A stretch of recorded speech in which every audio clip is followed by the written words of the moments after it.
nuclear weapon. Good morning. I'm pleased to inform you the American people should be extremely grateful and happy. No Americans were harmed in last night's attack by the Iranian regime.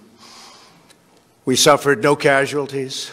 All of our soldiers are safe, and only minimal damage was sustained at our military bases. Our great American forces are prepared for anything. Iran appears to be standing down, which is a good thing for all parties concerned and a very good thing for the world.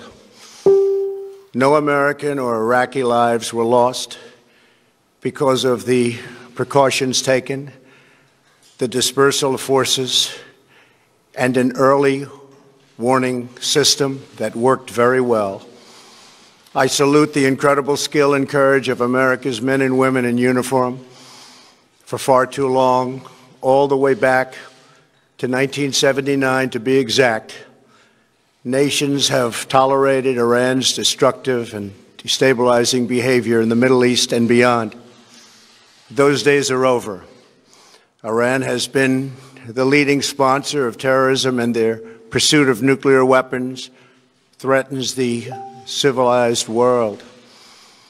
We will never let that happen. Last week, we took decisive action to stop a ruthless terrorist from threatening American lives. At my direction, the United States military eliminated the world's top terrorist, Qasem Soleimani.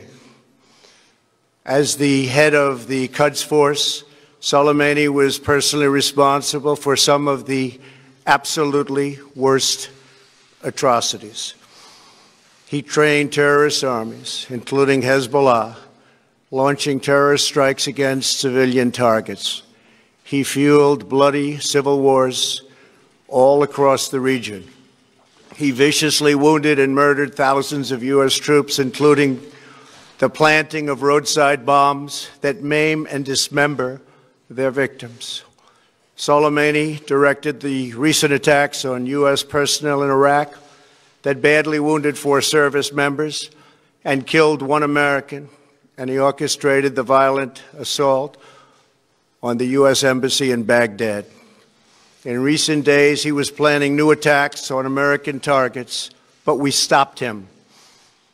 Soleimani's hands were drenched in both American and Iranian blood. He should have been terminated long ago. By removing Soleimani, we have sent a powerful message to terrorists. If you value your own life, you will not threaten the lives of our people.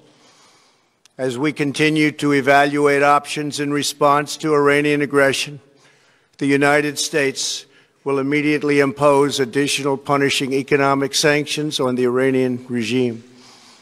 These powerful sanctions will remain until Iran changes its behavior. In recent months alone, Iran has seized ships in international waters, fired an unprovoked strike on Saudi Arabia, and shot down 2 U.S. drones. Iran's hostilities substantially increased after the foolish Iran nuclear deal was signed in 2013, and they were given $150 billion, not to mention $1.8 billion in cash. Instead of saying thank you to the United States, they chanted death to America. In fact, they chanted death to America the day the agreement was signed. Then Iran went on a terror spree, funded by the money from the deal, and created hell in Yemen, Syria, Lebanon, Afghanistan, and Iraq. The missiles fired last night at us and our allies were paid for with the funds made available by the last administration. The regime also greatly tightened the reins on their own country, even recently killing 1,500 people at the many protests that are taking place all throughout Iran.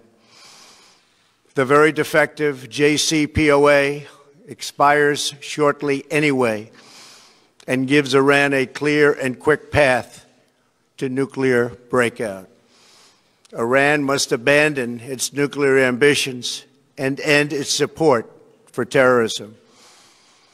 The time has come for the United Kingdom, Germany, France, Russia, and China to recognize this reality. They must now break away from the remnants of the Iran deal, or JCPOA. And we must all work together toward making a deal with Iran that makes the world a safer and more peaceful place. We must also make a deal that allows Iran to thrive and prosper and take advantage of its enormous untapped potential. Iran can be a great country. Peace and stability cannot prevail in the Middle East as long as Iran continues to foment violence, unrest, hatred, and war. The civilized world must send a clear and unified message to the Iranian regime.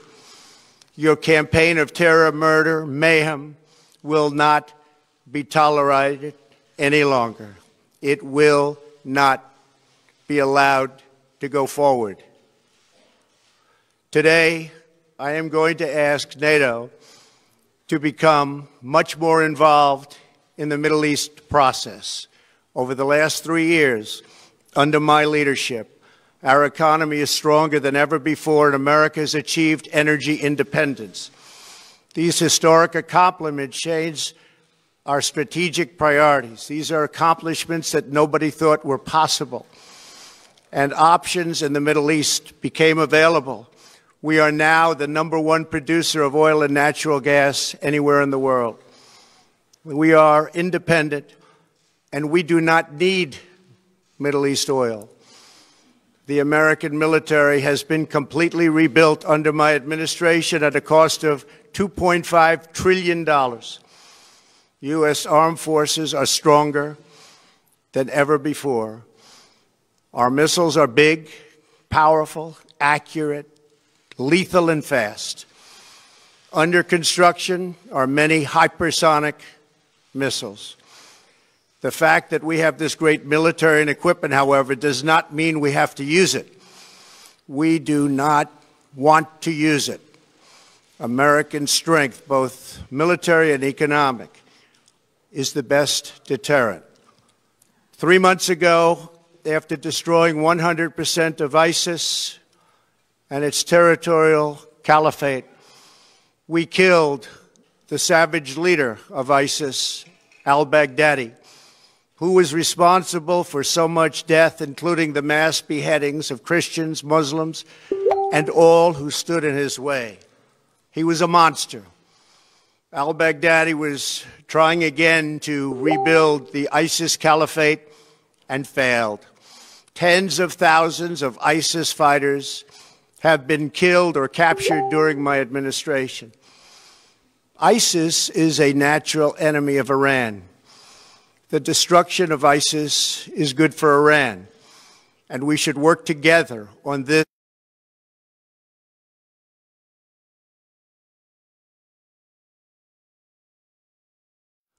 I want to thank you, and God bless America. Thank you very much. Thank you. Thank you.